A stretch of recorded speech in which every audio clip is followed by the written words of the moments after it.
किसी तो चिट्ठी लिखे तो उसका चिट्ठी लिखने का अपना अंदाज हो अलग अलग।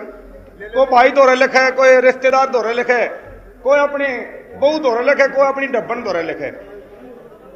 तो यू मैंने कैसे टाला हंस अपनी प्रेमिका दोहरे चिट्ठी क्यों कर लिखा सुनो। इतनी तो सारे दिन और कुछ नहीं दिखता।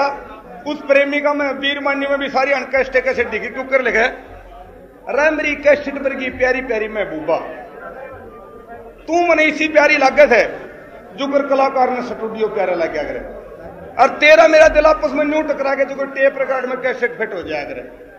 और देखिए जिस दिन मैंने तेरी कैसेट भरने की हाँ भरी थी उस दिन तेने मेरे गला ब्याह क्या भरी थी। परीब तो तुम्हारा बराबर को न्यू निकल जाए दूसरा स्टूडियो वाला तेरी वहां होगी। और देखिए पैरे ने ईव तुझे दूसरा स्टूडियो वाला घूमती दिखे है ने मेरा ऐसा भी हो जाता कैसेट उलझगी।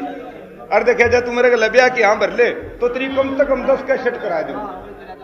और भगवान देखिए जब मैं तेरे बार ना कहो जा हूं तो तेरे भाई मेरा का न्यू लिखाऊ तेन कलाकार पेमेंट मांगेंगे। और जब तू मेरे गले ब्याह कर ले तो मैं तेरी गाइड तक 10 कैसेट करवा दू। तेरे प्यार का रुखाला अंश में न कैसेट डाला।